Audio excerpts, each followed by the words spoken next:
तो दोस्तों आज तारीख हो गई है 19 जून 2023 की, साथ ही में दिन है सोमवार का। तो आइए बिना देर किए फटाफट से जानते हैं आज की ताज़ा खबरें और मुख्य समाचार। तो देखें आज के मुख्य समाचार की पहली बड़ी खबर। यूपी बिहार में हीट वेव यानी कि लू की वजह से केवल 3 दिन में गई 98 लोगों की जान। वहीं यूपी के बलिया में इसी परेशानी की वजह से 400 लोग हैं अस्पताल में भर्ती। वहीं असम के 13 जिलों में आ गई है बाढ़। बाढ़ की वजह से 38,000 लोग हुए हैं प्रभावित। जी हाँ, उत्तर प्रदेश और बिहार में पिछले 3 दिनों में जारी हीट वेव यानी कि लू की वजह से 98 लोगों की जान जा चुकी है। इनमें यूपी के 54 और बिहार के 44 लोग शामिल हैं। वहीं बताया गया है यूपी के बलिया जिले में 15, 16 और 17 जून को बुखार और सांस लेने में तकलीफ की वजह से 400 लोगों को अस्पताल में भर्ती कराया गया है। वहीं बताया गया इन लोगों में अधिकतर की उम्र 60 साल से ज्यादा है। वहीं अब लू यानी कि हीट वेव को लेकर एक ताज़ा अपडेट आ रहा है। बताया गया है बिहार के 11 जिलों में हीट वेव यानी कि लू का अलर्ट जारी किया गया है। वहीं दोस्तों इन सब के बीच असम से एक बड़ी खबर आ रही है। बताया गया असम में जो ब्रह्मपुत्र नदी है वो अपने उफान पर है। इसकी वजह से असम के 13 जिलों में बाढ़ आ गई है। बाढ़ आने की वजह से 38,000 से ज्यादा लोग इससे प्रभावित हुए हैं। हालांकि दोस्तों इन सब के बीच एक राहत वाली बात यह है कि अभी देश के जिन हिस्सों में लू चल रही है वो जल्दी खत्म हो जाएगी। देखें इससे जुड़ी एक बड़ी खबर कि देश के कई हिस्सों में जल्दी पहुंचेगा मानसून यानी कि बारिश का मौसम। इसकी वजह से देश के कई राज्यों को मिलेगी लू से राहत। जी हाँ, मौसम विभाग के मुताबिक इस समय पूर्वी और मध्य भारत के झारखंड, बिहार, पश्चिम बंगाल, उड़ीसा, पूर्वी उत्तर प्रदेश, विदर्भ, छत्तीसगढ़, साथ ही में तेलंगाना और साथ ही में तटीय आंध्र प्रदेश भी जबरदस्त लू की चपेट में है। लेकिन अब ताज़ा जानकारी के मुताबिक केवल 3 दिनों में इन राज्यों से लू का दौर पूरी तरह से खत्म हो जाएगा। आसान शब्दों में कहें तो इन राज्यों में आने वाले 3 दिनों के दौरान या 3 दिन के बाद लू का दौर खत्म हो जाएगा और बारिश की गतिविधियां शुरू हो जाएंगी। आइए दोस्तों आपको इसी कड़ी में लगे हाथों फटाफट से बता देते हैं कि आज 19 जून 2023 को देश भर में कैसा रहेगा मौसम का हाल। तो स्काईमेट वेदर के अनुसार अगले 24 घंटों के दौरान मध्य और पूर्वी राजस्थान, साथ ही में पश्चिम मध्य प्रदेश के हिस्सों में, साथ ही में पूर्व उत्तर भारत में, इसके अलावा सिक्किम में, साथ ही में केरल के रॉयल सीमा के हिस्सों में, इसके अलावा भी तमिलनाडु में, लक्षद्वीप में और दक्षिण आंतरिक कर्नाटक में भी हल्की से मध्यम बारिश के साथ कुछ जगहों पे भारी बारिश की चेतावनी जारी की गई है। इसके अलावा भी तमिलनाडु, आंध्र प्रदेश, तेलंगाना के कुछ हिस्सों में, दक्षिण छत्तीसगढ़ में, उड़ीसा के कुछ हिस्सों में और पूर्वी बिहार में, साथ ही में पश्चिम बंगाल में आज हल्की से मध्यम बारिश की संभावना है। इसके अलावा भी हरियाणा में, दिल्ली में और पश्चिमी उत्तर प्रदेश के कुछ हिस्सों में बारिश के साथ धूल भरी आंधी चलने की संभावना है। इसके अलावा भी पश्चिमी हिमालय और पंजाब के उत्तरी हिस्सों में आज हल्की से भी हल्की बारिश हो सकती है, यानी कि बहुत कम बारिश। वहीं अगर हीट वेव यानी कि लू की बात की जाए तो पूर्वी उत्तर प्रदेश, बिहार, झारखंड, उड़ीसा, तटीय आंध्र प्रदेश, तेलंगाना, छत्तीसगढ़, पूर्वी मध्य प्रदेश, साथ ही में विदर्भ में आज भयंकर गर्मी की स्थिति रहने की संभावना है। भयंकर गर्मी की वजह से लू चलने की भी संभावना है। तो दोस्तों अभी लू को लेकर जिन भी राज्यों के नाम बताए गए हैं उन राज्यों के लोगों को सावधान रहने की जरूरत है, खास करके दोपहर के समय यानी कि जिस समय काफी तेज धूप होती है। ध्यान रखें लू लग जाने की वजह से कई बार भयंकर रूप से तबीयत खराब हो सकती है, तो सावधान रहिए। देखिए अगली खबर। औरतें 45 साल में हो जाती हैं बूढ़ी, वहीं मर्द 80 साल तक रहता है जवान, इसीलिए उन्हें है चौथी शादी का हक। अरशद मदनी की ओर से आया है ये बयान। जी हाँ, जमीयत उलमा हिंद के अध्यक्ष मौलाना अरशद मदनी के अनुसार औरतें 45 से 50 साल में बूढ़ी हो जाती हैं, जबकि मर्द 80 साल तक जवान रहता है। इसीलिए पुरुष 3 या फिर 4 शादियां कर सकता है। दोस्तों आपको बता दें उनका ये बयान ऐसे समय में आया है जब देश में बहुविवाह पर बहस तेज है और इसके साथ ही अन्य विवादित असमानताओं पर रोक लगाने के लिए समान नागरिक संहिता यानी कि यूसीसी कानून की कई लोग मांग कर रहे हैं। वहीं अरशद मदनी ने ये भी कहा है कि इस्लाम कहता है कि अपनी जरूरतें पूरी करो, तो ऐसे में जरूरतों को पूरा करने के लिए 3 शादी या फिर 4 शादी भी की जा सकती है। वहीं ताज़ा जानकारी के मुताबिक मौलाना के इस बयान पर विश्व हिंदू परिषद यानी कि विहिप का भी बयान आया है। विश्व हिंदू परिषद के केंद्रीय महामंत्री मिलिंद पांडे ने कहा है कि ये उस सोच का असर है जिसमें महिलाओं को वस्तु यानी कि सामान समझा जाता है और उसे भोग की तरह देखा जाता है और उनके साथ भेदभाव होता है। बाकी दोस्तों आप भी इस वीडियो के नीचे कमेंट बॉक्स में कमेंट करके बताएं कि मौलाना अरशद मदनी की ओर से 4 शादियों वाली जो बात कही गई है तो क्या ये आपके हिसाब से सही है या फिर गलत है। इस पर आपकी पर्सनल राय क्या है। वीडियो को पूरा देखने के बाद आप अपना जवाब इसी वीडियो के नीचे कमेंट बॉक्स में लिख सकते हैं। आपके दिए गए जवाबों से काफी कुछ पता चलेगा। आइए हम बढ़े अगली खबर की तरफ। यूपी में बिजली को लेकर किया गया था 18 घंटे का दावा, 8 से 10 घंटे अभी बिजली की सप्लाई नहीं मिल पा रही है। जी हाँ, यूपी में बिजली व्यवस्था का बड़ा ही बुरा हाल है। शहर से लेकर गाँव तक बिजली के लिए त्राहिमाम मचा है। कहीं पानी का संकट है तो कहीं आटे का चक्की से लेकर अन्य लघु उद्योग ठप हो गए हैं। आसान शब्दों में कहें तो बिजली न होने की वजह से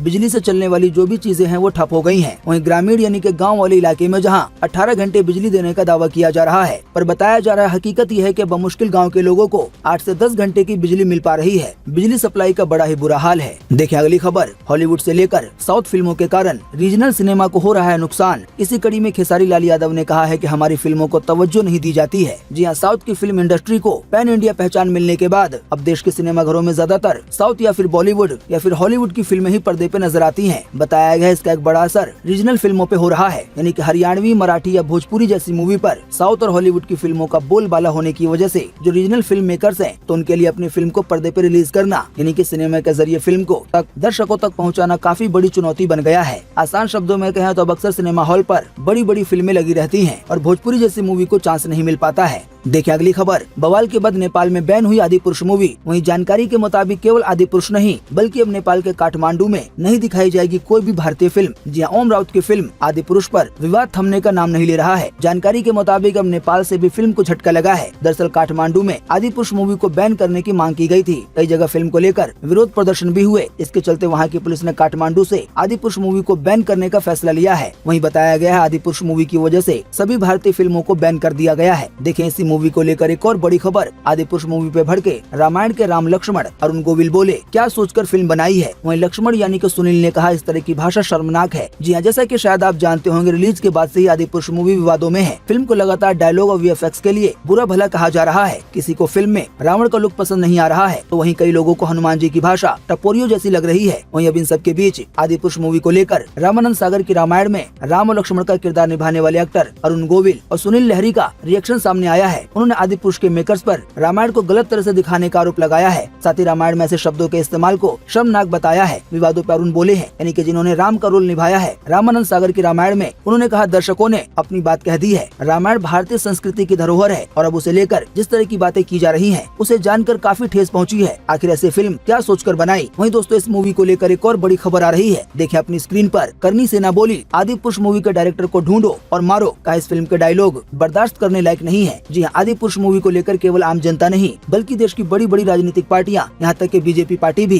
फिल्म पर रोक लगाने की मांग कर चुकी है। वहीं ताज़ा जानकारी के मुताबिक अभी इसी बीच करनी सेना का ये बयान आया है जिसमें ये कहा गया है कि आदिपुरुष मूवी का जो डायरेक्टर है उसको ढूंढो और पीटो। अब दोस्तों मूवी को लेकर इतना ज्यादा बवाल होने की वजह से आदिपुरुष को लेकर ये कह दिया गया है कि रामायण है ही नहीं और ये बड़ा बयान आया है फिल्म के राइटर की ओर से। देखिए अगली खबर में फिल्म आदिपुरुष पर मनोज मुंतशिर ने दी सफाई। कहा हमने कोई रामायण नहीं बनाई है, हमारी फिल्म तो केवल उससे इंस्पायर्ड है। अब दोस्तों कुल मिलाकर कहें तो फिल्म मेकर्स यानी कि फिल्म बनाने वालों की ओर से ये कह दिया गया है कि आदिपुरुष नाम की जो मूवी है तो वो कोई रामायण नहीं है, ये तो केवल उससे इंस्पायर्ड है। हालांकि दोस्तों जैसा कि शायद आप जानते होंगे, शायद ही इस फिल्म को देखने वाला कोई ऐसा व्यक्ति होगा जो ये सोच के जाए कि ये कोई रामायण नहीं है। देश भर में फिल्म का इतना ज्यादा शोर इसी की वजह से मचा हुआ था कि कोई ऐसी मूवी आई है जो रामायण पे बनाई गई है और इसमें बड़े बड़े कलाकारों ने काम किया है। हालांकि फिल्म के राइटर ने कह दिया है कि हमने कोई रामायण नहीं बनाई है, ये तो केवल उससे इंस्पायर्ड है। तो दोस्तों अब ऐसे में जनता को समझ जाना चाहिए कि ये केवल एक मूवी है और मूवी में जैसा कि आप जानते हैं कैसे भी सीन दिखाए जाते हैं और कैसे भी डायलॉग बुलवाए जाते हैं, क्योंकि अक्सर फिल्म को लेकर यही मकसद होता है कि बस फिल्म किसी तरह से चलनी चाहिए। वहीं इसी बीच आदिपुरुष मूवी को लेकर एक और बड़ी खबर आ रही है जिसमें ये बताया गया है कि फिल्म के मेकर्स यानी कि फिल्म को बनाने वाले फिल्म को लेकर जो नेगेटिव रिव्यू आ रहे हैं, यानी कि फिल्म के बारे में जो भला बुरा कहा जा रहा है, तो उस नेगेटिव रिव्यू को हटाने के लिए रिश्वत देने का काम किया जा रहा है। वैसे आपको बता दें अभी ये केवल फिलहाल एक आरोप है। वहीं आदिपुरुष मूवी को लेकर एक और जानकारी आ रही है कि देश भर में इसका इतना ज्यादा हल्ला मच जाने की वजह से